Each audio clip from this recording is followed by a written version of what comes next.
Hey, what's up? So, we're gonna be talking about World War II again. This time is gonna be talking about everything after Pearl Harbor.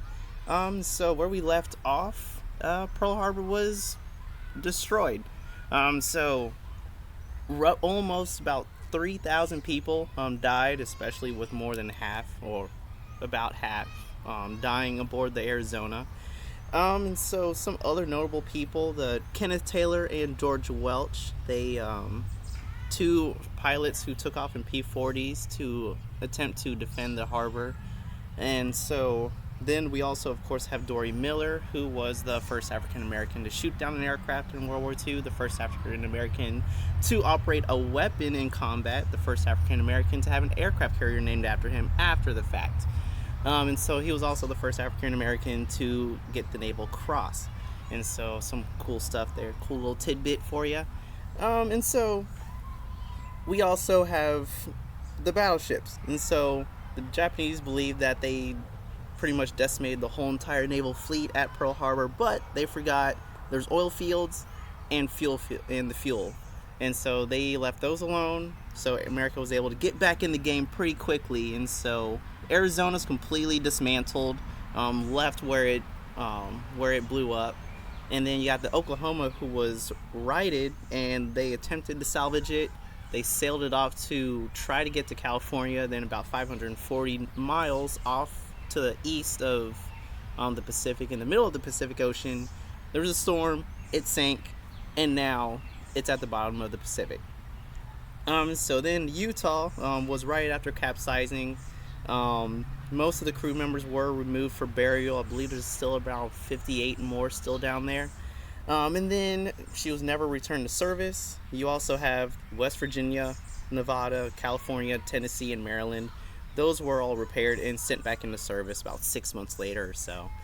And so also, I got a special guest for you, my sister, Beans. She's going to help us, especially with some of the maps later on in the course. And so then that's where we get to the leaders. And so Admiral Kimmel, he was the commander of the U.S. Navy at the time, but because of his mistake with trying to figure out where the Japanese were at the time of Pearl Harbor, the U.S. removed him from command. They removed him from being admiral, then they replaced him with Chester Nimitz as the commander of naval forces.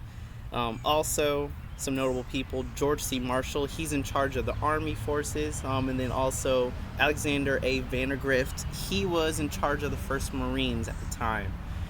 So the whole Pacific is going to be a land, sea, and air battle going forward.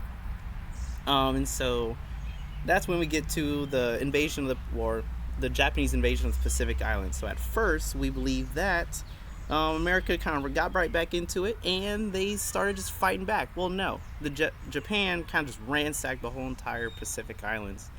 So within the first month, you got Japan invades the Philippines. They invaded Guam and Luzon, captured that. Battle of Wake Island happened, and then you also have, well, they attempted to fight that, but then Commander Winfield Cunningham, he used the shore batteries and a small amount of F-4F Wildcats in order to repulse the Japanese invasion.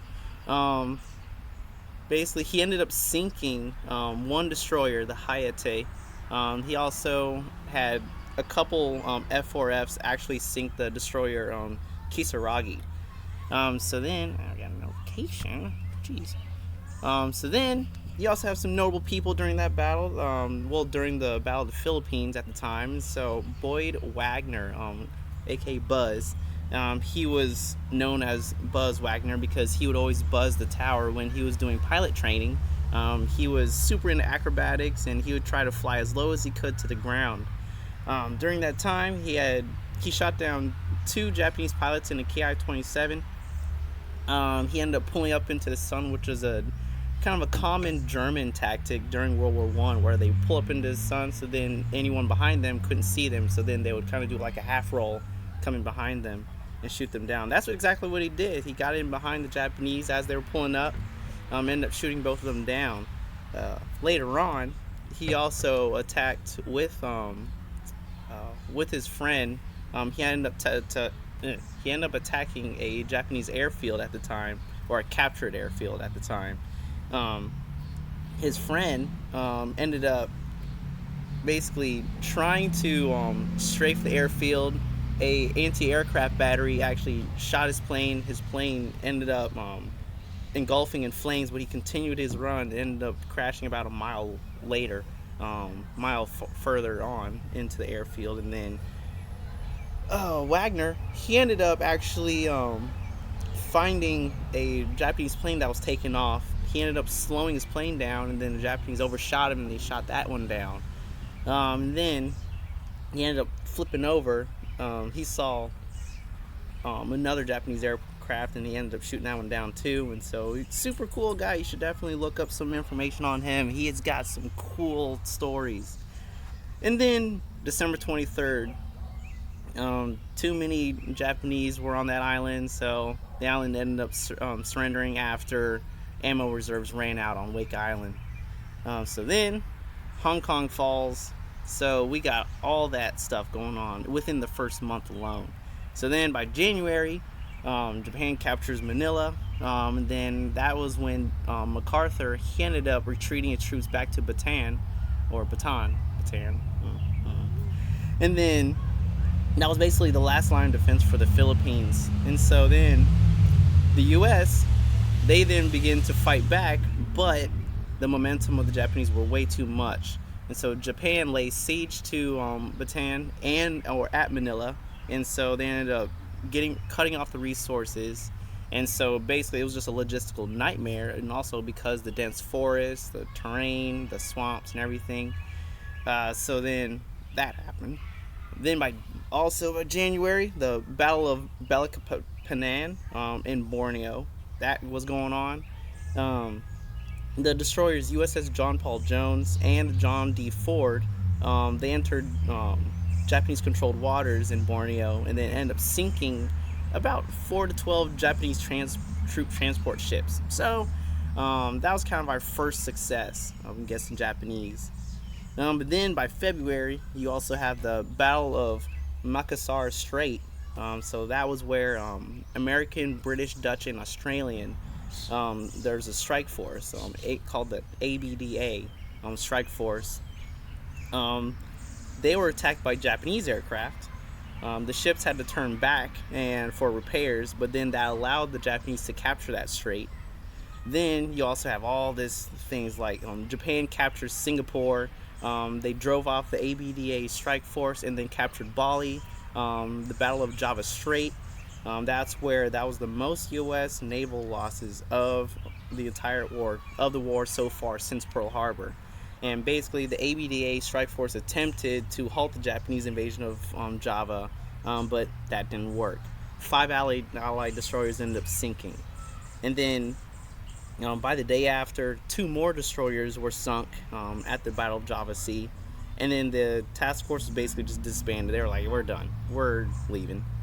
Then, March, you also got Japan invades New Guinea. Their plan was to actually invade Australia after taking Port Moresby. So then that's when you get to the Battle of Rowan Island, where then MacArthur ends up escaping and lands in Australia. But then he has a cool quote. Basically, he says, "I came through and I shall return," and that's what he's going to do later on, though. And then afterwards, MacArthur was made Supreme Commander of the Allied Ground Forces at the time, but then Chester Nimitz was made Commander-in-Chief of the Naval Forces in the Pacific. So then you got 2 notable people that I want you to take note of later on. By April, you got the Bataan Death March. So that's where they captured all the U.S. troops who were trying to defend Bataan. Then they ended up having to march 60 miles back to Japanese concentration camps. And then there was a lot of death on that road, a lot of famine, a lot of atrocities on part of the Japanese that happened during that time. And then in April as well, we needed a way to kind of build morale, because at this time, even though we had a lot of people who were for the war at the time, on the home front, kind of like industry started ramping up war production, but we had low morale, so we knew we were losing the war. So then Colonel Doolittle came up with a plan to take off 16 B-25 Mitchells, medium range bombers, and then attack the mainland Japan. And so this is the first time they were actually taking off from aircraft carriers. So he took off from the USS Hornet. They wanted to get within range of the mainland, but they ended up getting sighted about a little bit further off the coast from where they would like. So the bombers ended up having just enough fuel to bomb Japan and then make it into Allied China. And so that's what they did. So then bombers took off. So they headed to Tokyo, Yokohama, Nagoya, Yokosuka, and then Kobe. Then from there, they ended up going into China. So it was great success, even though that it didn't exactly halt war production in Japan. It didn't exactly curtail anything, but it still gave Japan the notification that, hey, we can take you down too. So then by May, that's when you get General Jonathan Wainwright. He surrenders at Corregidor to Japan. Then that's when you get the Battle of the Coral Sea. So that was to keep Japan from attacking or invading Australia. And so then that is the U.S. and Australia against the Japanese forces. And so it lies between the Solomon Islands and Australia and New Guinea. And then it was a carrier-based aircraft battle. And so I don't know if you want to draw this or not.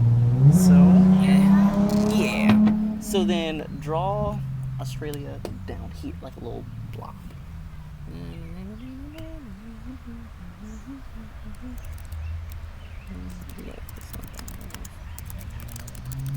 There you go. So then. Oh, you can't see it. Oh no. That's Australia. Yeah. Oh, Australia. There we go. So then you got. There you go. So then you got up here. Yeah, New Guinea. Draw that. And then kind of like a little tail there. Yeah. And then that's Papua. So Papua.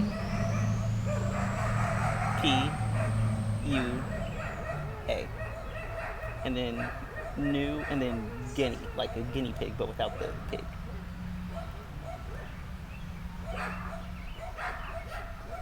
Yeah, and then Australia.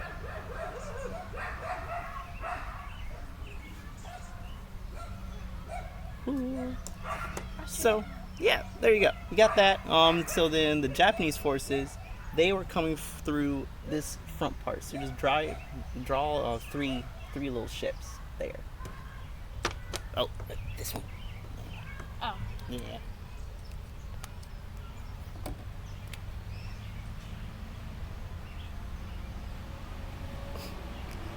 So basically, as she's doing that, so we got it's a carrier-based aircraft battle. So none of the carriers ended up seeing each other, and so you got the USS Yorktown, and then the Lexington.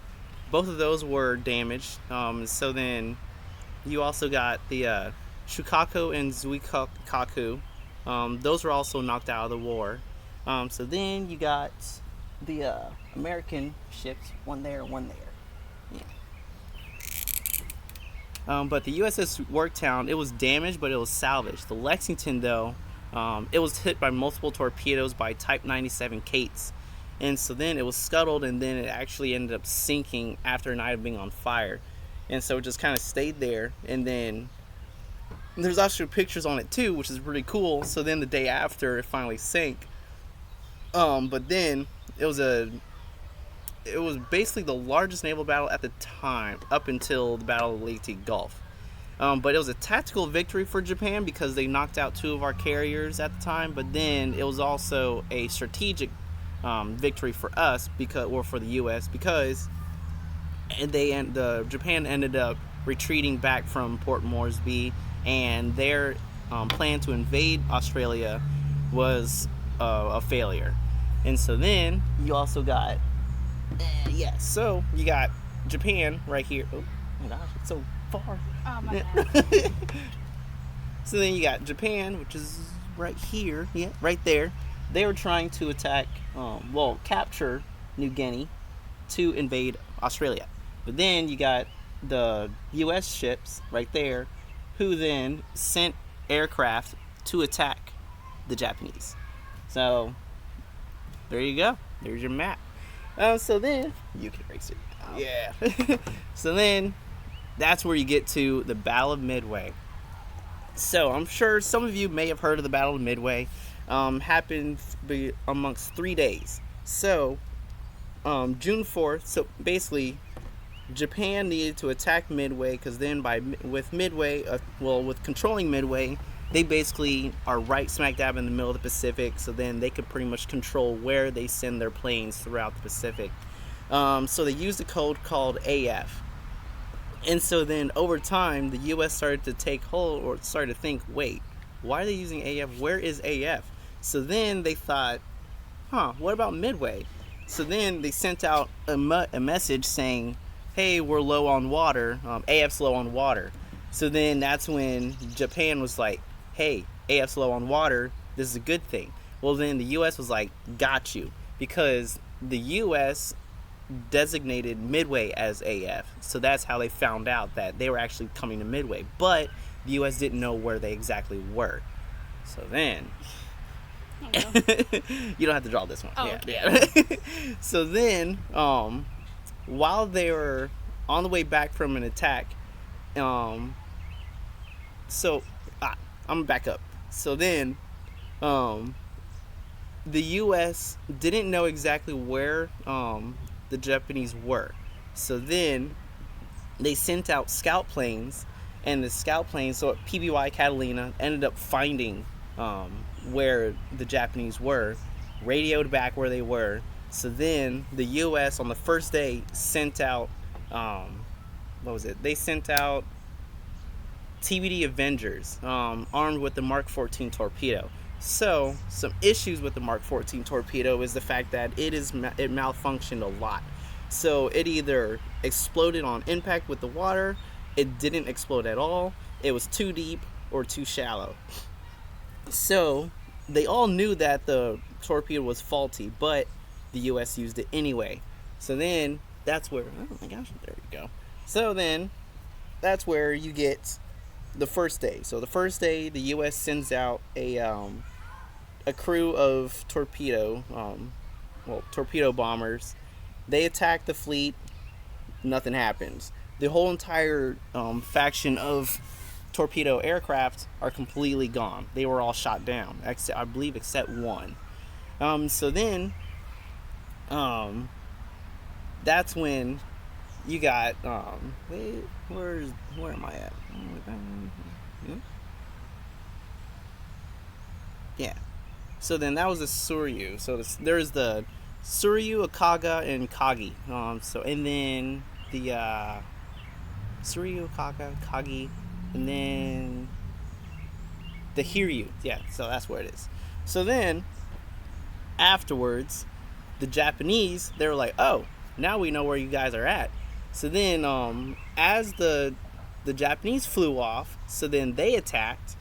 So we fended them off and everything. But then as they came back and started to rearm, more TBD Devastators, and SBD Dauntless dive bombers came and they attacked their fleet. So then 3 carriers were hit by the dive bombers, and all 3 of them were abandoned and sunk. So that was the Suryu, Kagi, and Kaga. So the Hiryu, that ship's carrier sent out 2 more waves of aircraft to attack the U.S. fleet, and the Yorktown ended up getting damaged. So then the next day, final day, so then an aerial engagement of B-17s came from Midway. They took off to attack the remaining ships. You also got the TBD Devastators and the SBD Dauntless took off from the U.S. carriers. And then finally, that's where they attacked the heavy cruiser Mikuma. Then that was hit and sunk. Then the Hiryu was hit by a dive bomb attack, and then that sunk as well. So then by the end of the battle, you got the Akagi, Kaga, and Suryu and heavy cruiser Mikuma, they all sank. So then you also got the carrier, well, and the Hiryu was sank as well. The U.S. lost the carrier Yorktown, sadly. So that was after a Japanese submarine actually torpedoed it on the last day. So then, at the same time, during that battle, Japan invaded the Aleutian Islands in Alaska. So that was kind of their plan, to attack both at the same time. So it was either attack Alaska or attack Midway, attack both. They can't defend both. So then Japan ended up taking over the Attu and Kiska Islands in the Aleutian Islands chain. So then, during that summer, you got the invasion, the Japanese invasion of Papua New Guinea as a second attempt. Then they ended up taking it from the south, while attempting to, but then U.S. and Australian forces ended up pushing them back to Ghana Buna. Then you also got the Battle of Guadalcanal, which was a crazy battle because that was basically all within a swamp. It was all dense brush, densely, you couldn't see anything. So that was in the Eastern Solomons campaign. So that's where you get the Battle of the Solomon Islands at this point. So this was the first American offensive against Japan now at this point. And then this halted actually further Japanese expansion in the Pacific as well. So that was when we get to like the Battle of Henderson Field, where the Japanese tried to counterattack, but it ended in failure. So then afterwards, you get the Battle of Savo Island. That's in August 8th through 9th. Japan ended up sinking 4 Allied cruisers at that point. And then maybe about a couple of weeks later, that's when you get the USS Enterprise and the Saratoga. They sighted Japanese carriers in the Eastern Solomons. They dispatched aircraft, and they ended up sinking the Ryujo, Ryujo. There you go. So then, during the fall, there's this naval campaign during the Battle of Guadalcanal. Major victory. It prevented Japan from reinforcing that island as well. And then basically, by the next couple months, that's when it ends in an Allied victory. The U.S. then take control of that island. So you start to get this kind of like turnaround of events. So where now the war is now curtailing in the U.S. And Allied forces' hands. So then Japan loses Papua New Guinea as territory to the U.S. and Australian forces, and then that's when you get the Battle of the Bismarck Sea, to where to counterattack and reinforce their troops, Japan sends a fleet of about 7,000 troops to Lae New Guinea again. They're trying it again.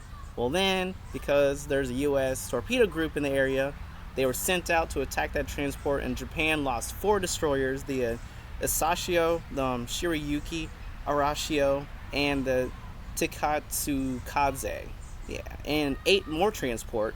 50% of the Japanese force ended up just going missing, just vanishing. So then, Japan never sends a major support fleet into enemy territory ever again. Now, this is where you get kind of some cool stuff going on.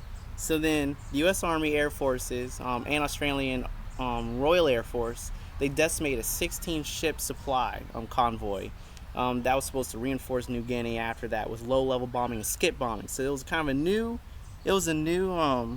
new strategy where they can take bombers coming in low across the water, and they will drop kind of like a barrel filled with basically flammable chemical. So then the barrel would kind of like, or the bomb would kind of skip across the water, and it could travel further and go faster, and then it would be more accurate. So then it would hit a ship straight on, dead on, and explode, and that's how they sank this supply convoy. The Aleutian Islands, that was a horrible campaign because most of the deaths were also caused by disease and the cold. So neither force ended up faring pretty well over the other. It was basically a stalemate. There's a naval battle off the coast of the Aleutian Islands, and then there was also a battle on the islands as well. And so then the forces of Japan end up retreating from the islands by mid-August. And then you also got New Georgia, Solomon Islands, and they're both captured by the U.S. by this point, and they forced the Japanese to remove their threat from Guadalcanal almost entirely. And then, kind of a couple cool battles that you guys could look up over time is going to be the what was it? The Battle of the Kula Gulf, and then the Battle of Vela Gulf. And so, Kula Gulf was July 6th, and then ended up being that Japan tried to land more ships on the eastern port of Solomon Islands. They tried to land 2 destroyers and 2 cruisers, but both of them were sunk. All of them were sunk. One U.S. cruiser was sunk. It was the USS Helena by 3 torpedoes. This was the Battle of Vela Gulf. That was the first time U.S. destroyers acted independently from the main naval force. And then they got wind of 4 Japanese destroyers that were arriving at night to reinforce Japan troops at Kalambangara. So then 6 U.S. destroyers ended up waiting for them at night. And then they ended up sneaking up on the Japanese destroyers with radio silence and with radar. And then they fired on them with torpedoes at point blank range, ended up sinking 3 of them. And then by the month after, that's when you got the invasion of Peleliu. So Peleliu and Tarawa, 2 battles that I definitely recommend you guys understand, because Peleliu was in theory, a tactical nightmare and was not didn't serve any kind of advantage, but there was still a large loss of life. And so there's a kind of debate on whether we should have taken it or not. But essentially, Major General William Rupertus, he says the 1st Marines will take the island in 4 days. Well, that didn't happen. So he landed he used a force of 17,500 1st Marines, and then about 11,000 81st Infantry Army men. Kinyu Nakagawa, he was controlling the island, but he had about 11,000 men under the 14th Infantry Division. Japan waited up until like 60 LVTs, so basically their landing craft. They hit the shore. The Marines were on the island. Nothing was going on. So they were kind of like, what's going on? So maybe this is an easy capture. Well, no. Steel doors open. All these machine guns came out. Start firing them on point blank. They caught the Marines off guard in a crossfire. So then at the same time, they got the 5th Marines who tried to push towards the airfield really quick. But then there's Japanese tanks waiting for them. And so at the same time, they called in airstrikes and everything. The U.S. did. U.S. responded with tanks, naval batteries, artillery, airstrikes, everything. On day 1 alone, 1,100 U.S. Men were killed. So then, finally, we captured the island. There's F4U Corsairs that started landing there and started conducting airstrikes on that field later on. So they started conducting bombing missions on the island throughout the whole campaign. Japan, they were pushed back to the point, so was basically just this large fortification in the middle of the island.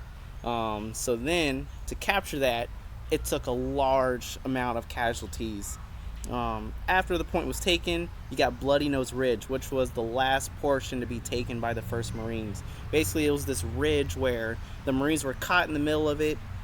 Japanese snipers were overhead and taking them out one by one. As the Marines started to approach the main portion of the Bloody Nose Ridge, that's when you start to get into hand-to-hand combat. So then it was to the point where this man recollected that you got Japanese and Marines, U.S. Marines, dead side by side. There's the whole battalion, about 300 to 1,000 roughly. I can't remember how much there were. Went through that ridge. Only 9 of them were left by the end of it. And then out of the 3,000 Marines who landed, not even 2,000 were even left. Almost half of them were dead. And then the 1st Marine Division eventually were replaced by elements of the 81st Infantry and others at that time as well. So that's where you get to this final push. So then afterwards, Nimitz and MacArthur, they come up with this 2-pronged strategy. So, Lydia, now, If you can, just draw a bunch of little islands. So you got, just kind of like that. So you got like Japan's up here. Yeah. And then you just got like a bunch of like little islands here. So basically the two-pronged strategy was that MacArthur was going to attack from the west by land and just island hop to each one. Nimitz was going to attack towards like the east and central portion of the islands, all the way up as well, by land and sea. So then you got Nimitz on one side, MacArthur on the other. Oh, do I just write the names? Just write the names, yeah. That's what Nimitz. Nimitz.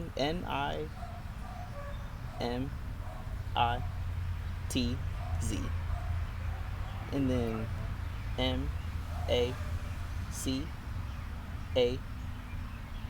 MacArthur.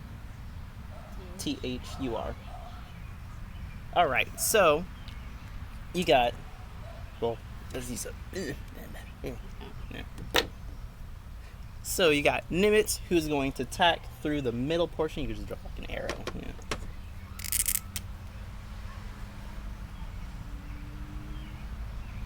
Yep. And then, got Japan.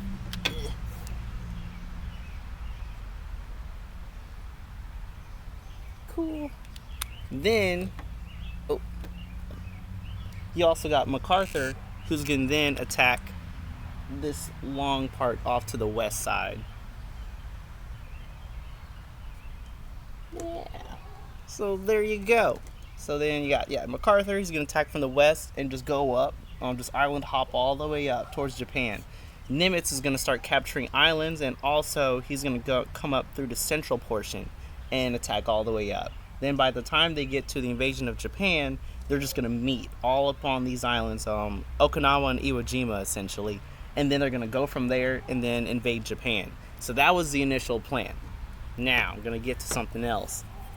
That's when we get to the Assault of Tarawa. So, this plan starts going into effect.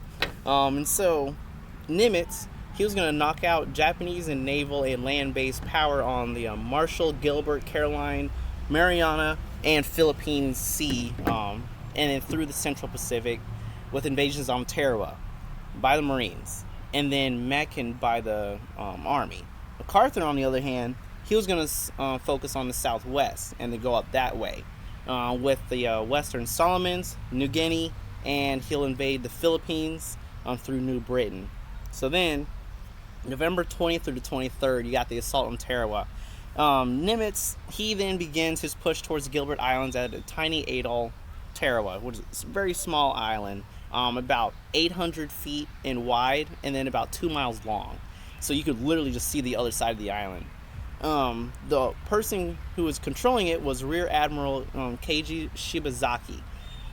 So he reinforced that island so much that he said that it'll take 1 million years to conquer Tarawa. Well, it didn't exactly take 1 million years. Kind of like took maybe a couple days. So then, Americans, they used 17 aircraft carriers, 12 battleships, 66 destroyers, and 36 transports to take this 800 meter wide island. So then,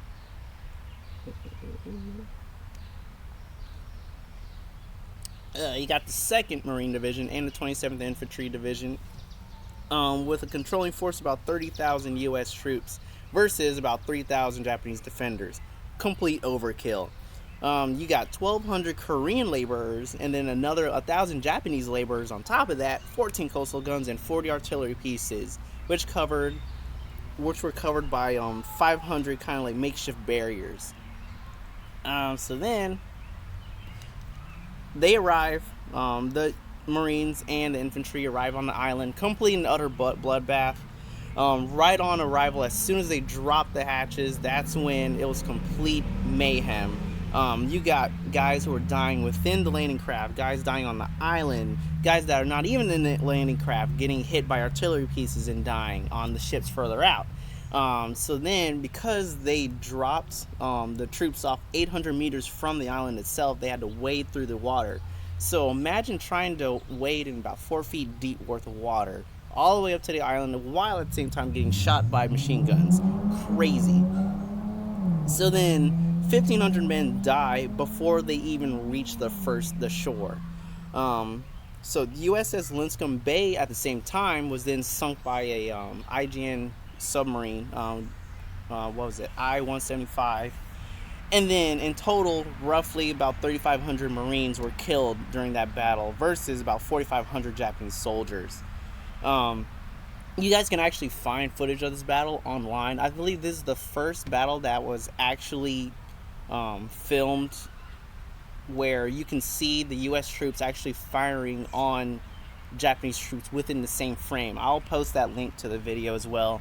Warning ahead of time, it is gruesome, but it shows how brutal this battle was, because at the time when the footage arrived back to the U.S., FDR couldn't even fathom how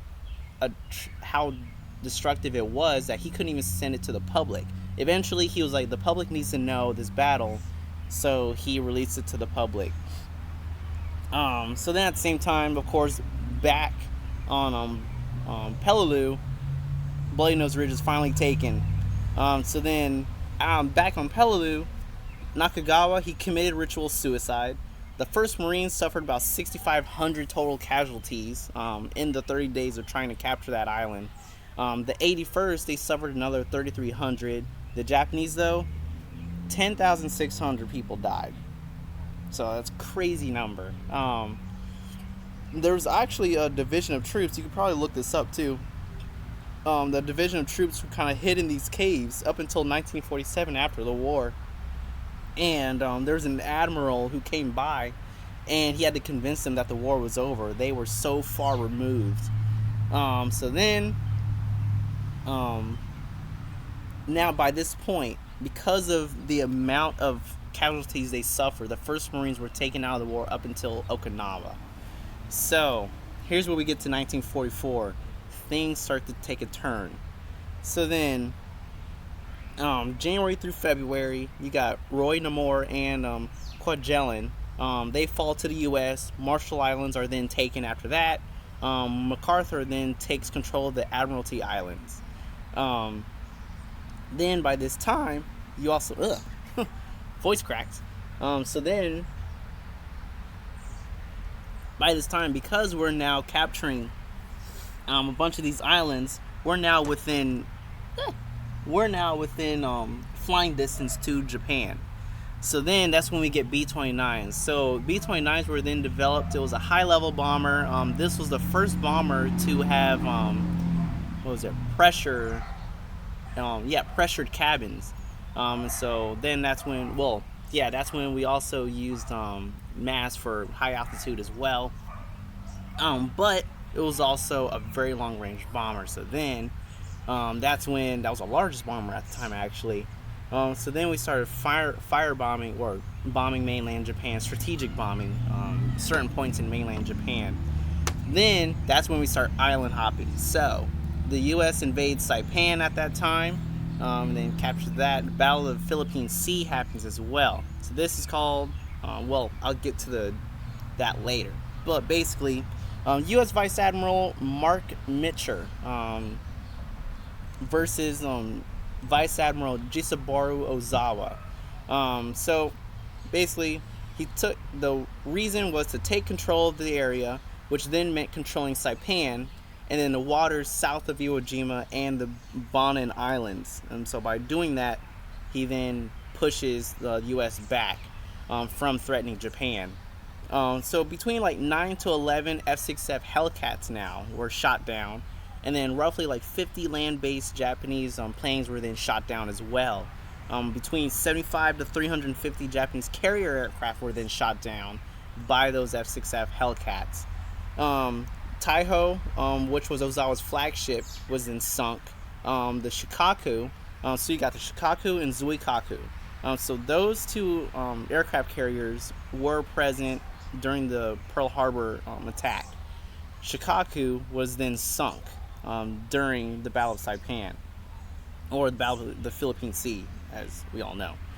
So then it was sunk by a submarine torpedo, which then the was it the Shikaku kind of lingered on fire for a little bit, and then finally there was a secondary explosion that literally erupted the whole entire aircraft carrier. So that sunk. Then there's this guy, which is pretty cool. This guy finally from the U.S. He landed back on the aircraft carrier. Lieutenant Zygel, kind of Ziggy Neff, and so he's a cool little term. This is how they coined the term, the Marianas Turkey Shoot. He was kind of a southern pilot from Mississippi, and he ended up saying, "You want me to do the accent?" Sure. Yeah, he ended up saying it was just like an old time turkey shoot. So that's what he said. So then that's how the U.S. was like, it was a turkey shoot. So then that's how they coined it, the Battle of Philippine Sea, Marianas Turkey Shoot. Then U.S. Marines invade Guam and Tinian. So then Guam, that became an airfield for B-29. So then they're getting a little bit closer to the Japanese mainland. 20 LVTs were destroyed during the invasion by Japanese defenders. And then basically the army took the island by nightfall. And then civilians, they started noticing that, oh shoot, the Japanese said that the Americans were committing these atrocities upon us. So then the civilians started committing suicide.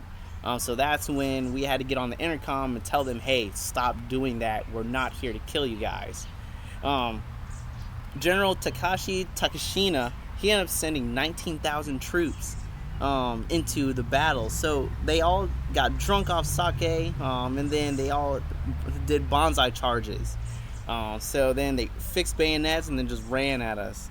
So then the Americans engaged in hand-to-hand combat, and then the Japanese ended up breaking through the line, and then that's when you kind of get these small little factions of skirmishes where the U.S. Marines, they were, they were in foxholes, and so the Japanese kind of sneak through, and then at night they would attack these foxholes. So then that's when you get two people to a foxhole where one can stay awake, one can sleep.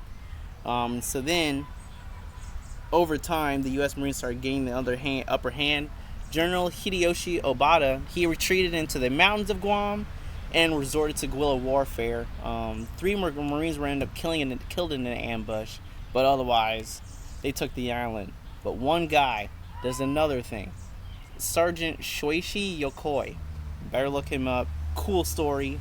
He ended up staying in hiding and committed to the Imperial Japanese war up until 1972, when he was found by civilians on the island. He lived off coconuts, fish, and fruits the whole entire time. He didn't even know that the Japanese surrendered, let alone the atomic bomb was dropped. He didn't know anything about that. So then Nimitz and Marshall, they want to capture Formosa. They believe that doing so will put them in line to invade Japan. But MacArthur, he wanted to go towards the Philippines and capture it because it was easier to defend, and he gave the American people his word that he was going to come back for the Philippines and protect them. So then FDR approved of that, and then Nimitz and Marshall also agreed that, hey, all right, maybe it is easier to defend. So then Admiral William Bull Halsey Jr., he was then in charge of a 3rd Fleet Task Force. Here's where you come in. Start racing. It's going to get wild, guys. So, Halsey was in charge of the 3rd Fleet Task Force 38. It was outfitted with 17 aircraft carriers, 8 light carriers, roughly 40 destroyers, and 6 battleships.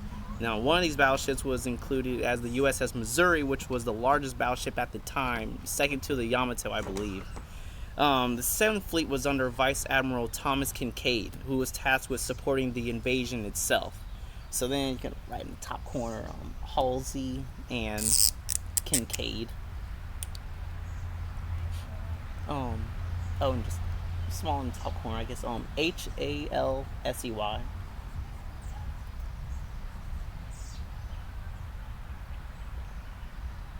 Kincaid, Kinkaid. K-I-N. Okay. Mm-hmm. K-N-E. K-A-I-D. So then, you got these two guys. So Halsey was the 3rd Fleet Commander. Kincaid was the 7th. So then, because there was no Supreme Commander in charge, and so at the time, Nimitz wasn't there to control everything. So Halsey said, secure air supremacy, put pressure on the Japanese, and if the opportunity arises, go ahead, kill them. So that's what happened. So then, that's where you get to, alright, so now, get your marker, green one, probably. So then, that's where you get to this. So, you're going to draw, so that's when we get to the Battle of Leyte Gulf, or Leyte Gulf. And so then, you're going to draw this big, kind of like a big portion, kind of like right there.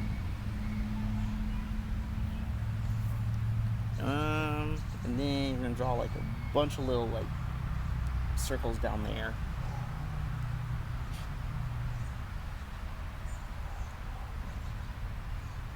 And then probably one like that. And then you got right down here, just one big blob right there. So then, there you go. There. So then you got this right here. We'll do this one. This one right here. So Leyte, L-E, nope, right, like, kind of like right there. Oh, Yeah. here. Yeah, so Leyte. There you go. So you got Leyte right here, and then you also got Mindanao right there. So Mindao.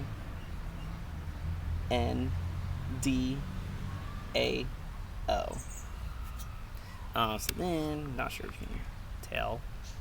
So then up there, you got Luzon. So Luzon.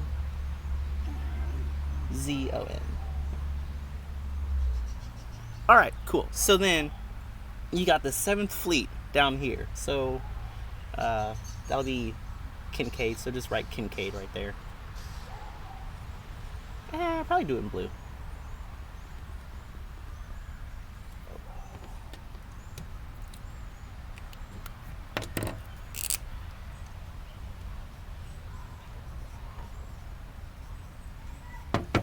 And then you also got Halsey up here.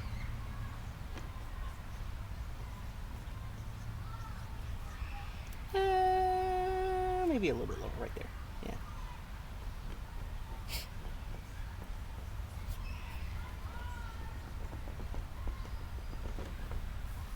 Cool. So then, now, you got 3rd Fleet, 7th Fleet. Now on this side though, you got 3 Japanese factions. So you got Ozawa in red. Well, the pink one, probably.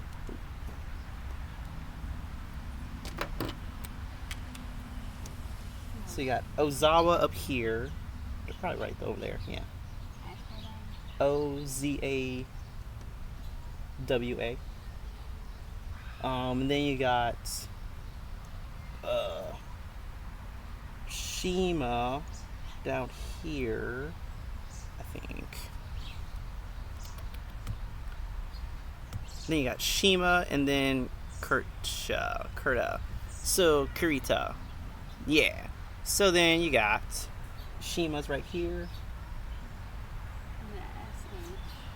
IMA. I am what? A. Then you got Kurita, so Kurita,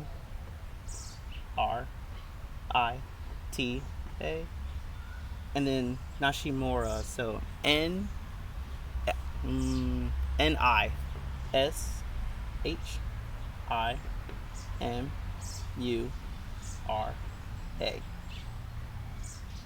So, how this goes is that so then now by October 20th, MacArthur, he arrives on, oh, you can set it down a little bit the moment. Yeah. So then he arrives on the beaches with about 7,000 ships under the Seventh Fleet. He proclaimed that he has returned as the liberator of their country. You know. So then you got Admiral Sumo Toyota. So he planned to lure away the Task Force 38 and remove air cover from the 7th Fleet. That was the main invasion.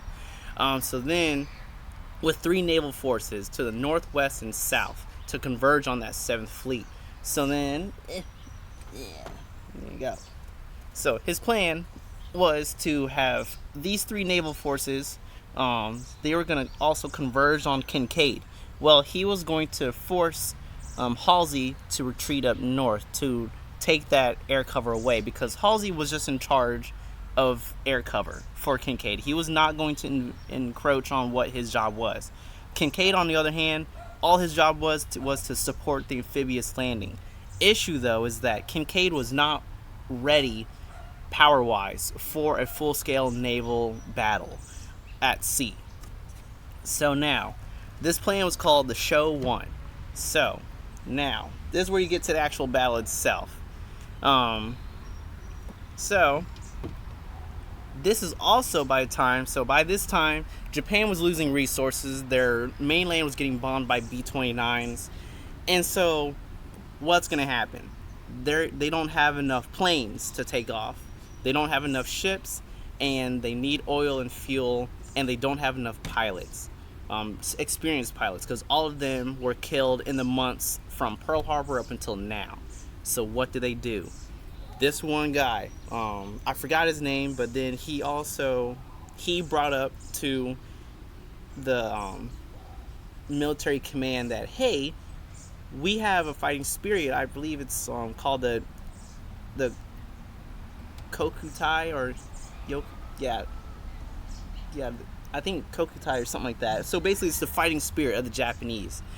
So he comes up with this idea to use planes as guided bombs. So that's where you get the idea of the kamikaze. So then the cherry blossoms, essentially, the flying cherry blossoms. And so then I believe that's what the translation is. So that's you get the first Japanese kamikaze attacks that are organized during this time period. This also was the largest naval battle ever conducted in modern history, period. So then now you get four different battles, actually 4. So the first initial battle was the Battle of Sibuyan Sea. So then that's going to be, so I guess you could probably no, you're going to do Sibuyan Sea. There you go. Alright. Sibuyan Sea. There we go. So this was where 2 U.S. submarines. Oh no, so that's going to be down. I believe Sibuyan. I believe that's down here. You could just do blue. Yeah, you could just do an X down there. Yeah. Yeah. So actually, kind of like right here, I think.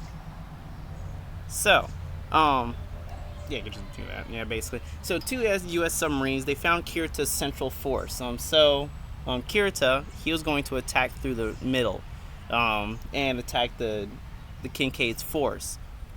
So at this time, the U.S. didn't know that the Japanese were waiting for them on the western coast of these islands. So then,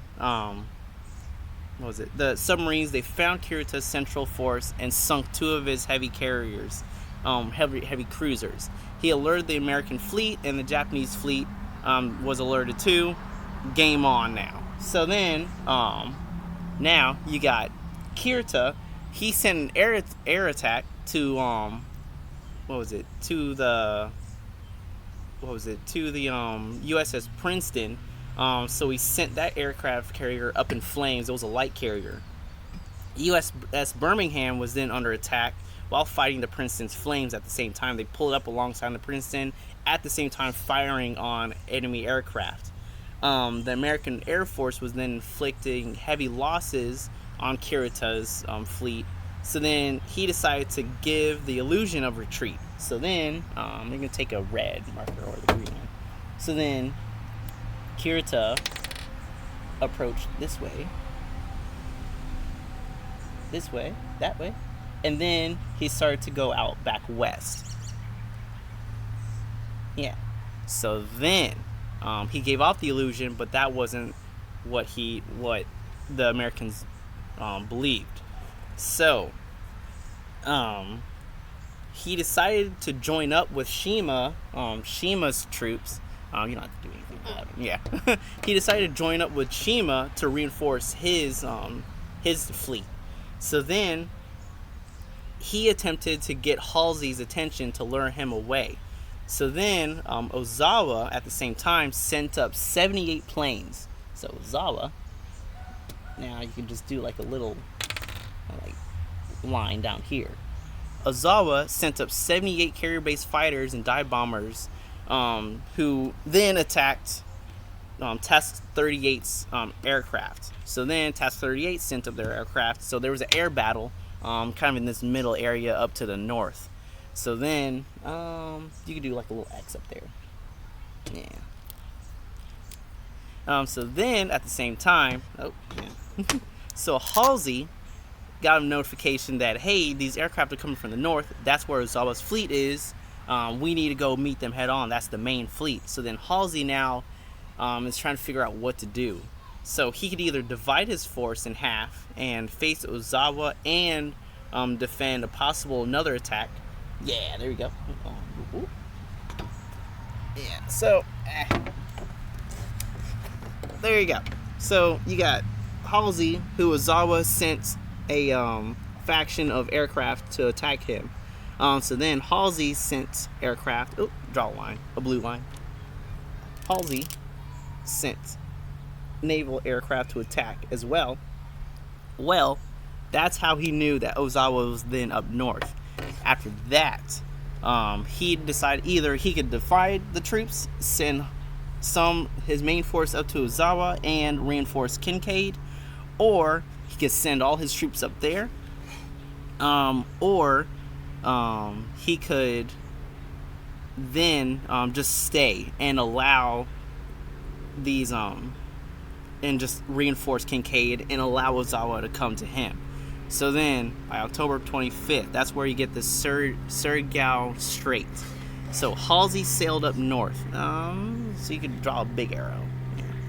Big arrow from where? Oh, just kind of like I guess another arrow. Well, yeah. So then you can draw like another big arrow, kind of like up here. Yeah, and then an X. Yeah.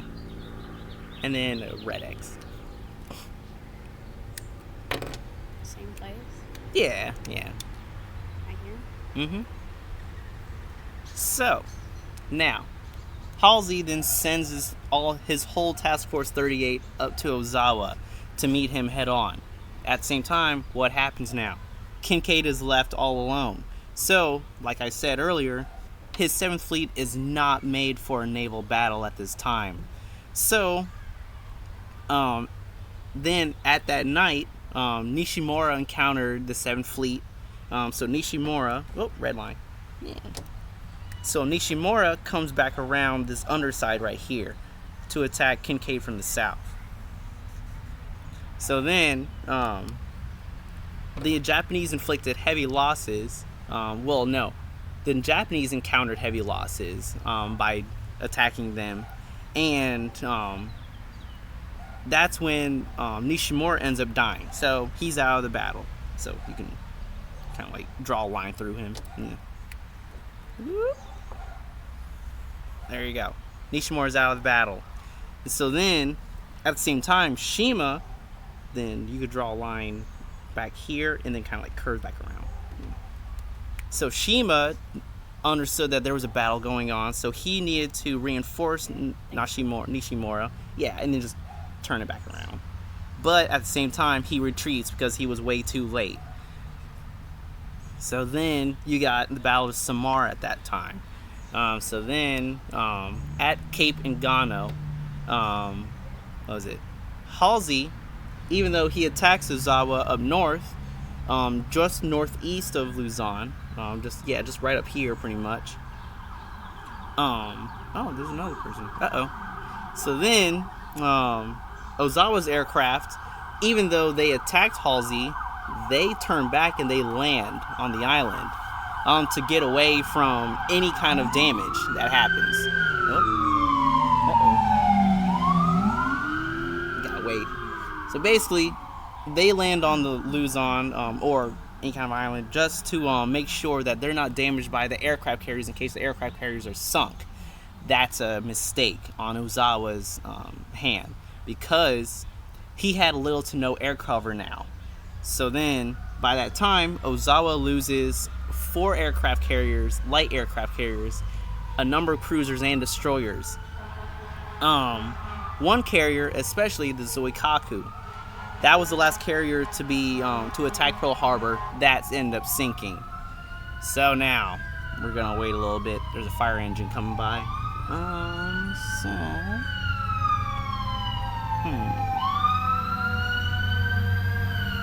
Oh, okay, you can draw a line through Ozawa now. Yeah. So then now, Ozawa at this time is knocked out. Kinkaid then sends word to Halsey like, "Hey, I need help. I'm getting slammed right now. Please come back, please." So then Halsey ends up Kinkaid sends word that, "Yo, I got 4 Japanese battleships, 8 cruisers, 11 destroyers attacking me right now." Kurita, he comes back around, so we can draw another line like down, like through here. It's somewhere. Yeah, so Kurita ends up attacking Kinkaid. So now you can look up this other cool story called the Battle of the Tin Can Sailors. So cool book. I believe it might be an audiobook as well as a documentary as well. But essentially, to protect this invasion fleet, Taffy 123 was a task force made up of a light carrier USS Gambier Bay, the Fletcher class destroyer named the USS Hull, USS Johnston, and then I believe a Butler class destroyer called the USS Samuel B. Roberts. So these destroyers were going up against these battleships and cruisers, and then all these destroyers. So then, because Kurita is now fighting them head on, the destroyers, they fight to the last man because they knew if they do not succeed, that this whole invasion could be worth nothing. So then they tried to defend the Gambier Bay because that was their only way to have air cover. St. Lo at the same time saw this, and the St. Lo was another light carrier. She was trying to protect Taffy 1, 2, and 3, which was then engaged in an aerial onslaught by the Shikishima, who was a special attack unit, the kamikazes essentially. So 1 A6M20, the tail number, so that was basically under possibly Lieutenant Yukio Seki. It was damaged by anti-aircraft fire, but not from the St. Lo, from I believe possibly the USS Gambier Bay. So then it turned towards the St. Lo and it acted like it was going to land possibly, but then at the last minute it nosedived into into the deck of the St. Lo and dropped its bomb. The A6M2 exploded on impact, but the bomb protruded through the deck, went into the secondary hangar where they were refueling and rearming aircraft, and then the bomb exploded. Catastrophic fire ensued, and then essentially over time the fire went into where the into the torpedo and bomb magazine and erupted into a secondary explosion. And there's actually a picture of it. Then I will try to post the picture as well. Hopefully I can get to that. But basically the carrier's elevator rockets up into the air about hundreds of feet. And then about 30 minutes later, the St. Lo ended up sinking. Then that's where you get basically through Task Force 1 or Laffy Taffy Taffy 1, 2, 3. All 3 destroyers were sunk. St. Lo was sunk, and then the USS Gambier Bay was also sunk. But they managed to cause damage to 3 Japanese cruisers as well. So they put up a good fight. Kirita ends up deciding not to stay in the area because it proved disastrous. It was going to prove disastrous if Halsey were to make it back. So then that's when Kirita retreated. Ozawa ends up retreating as well. The whole Japanese force was basically destroyed. Naval force basically destroyed by this point. So then that's when you get. So the Third Fleet, 1 light carrier was sunk, 18 planes shot down. 7th Fleet, 3 carrier escorts were taken out. 2 escort carriers, or 3 escorts, 2 escort carriers, 2 destroyers, 1 destroyer escort, and 1 torpedo boat were all completely taken out. But at the same time, this is where we get to some cool, not cool stuff, but this is where it gets crazy. Vice Admiral Kirita's center force, they lost the Musashi. 19 torpedoes hit her and 17 bombs hit her. They were not playing with that boat or that ship. So they lost 1 battleship, and then the Yamato was damaged at the time. 5 heavy cruisers were taken out, 1 light cruiser, and 3 destroyers. Nishimura, the one who passed away during the battle, 2 of his battleships were sunk, 1 heavy cruiser, and 3 destroyers. Shima, who tried to reinforce him, lost 1 light cruiser and then 2 destroyers. Then you got Ozawa up north. He lost 1 carrier, 3 light carriers, 1 light cruiser, and then 2 destroyers. Crazy.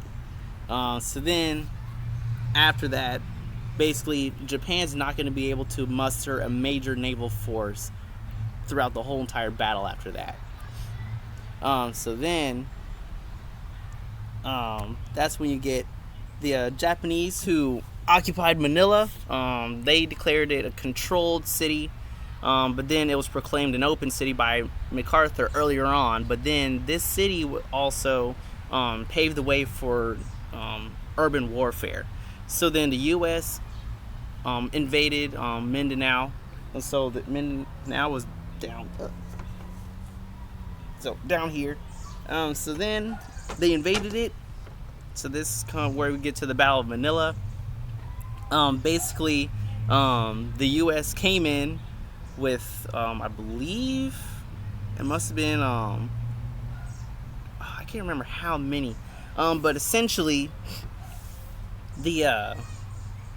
that's when you get urban warfare. So the Japanese, they knew the U.S. was coming, so they completely ransacked the whole entire city, the capital city, and they fortified almost every single building. So then when the U.S. forces landed, this was their baptism by fire when it came to urban warfare. They had to go through each entire building. They had to, there's buildings that were booby-trapped. There was fortified buildings with Japanese soldiers inside of it. Essentially, it was an all-out brawl to the end. And so, by the end of it, they had to take tanks in order to make entryways. They had to blow entryways. That entire sections of streets and alleyways were completely blocked off by wreckage.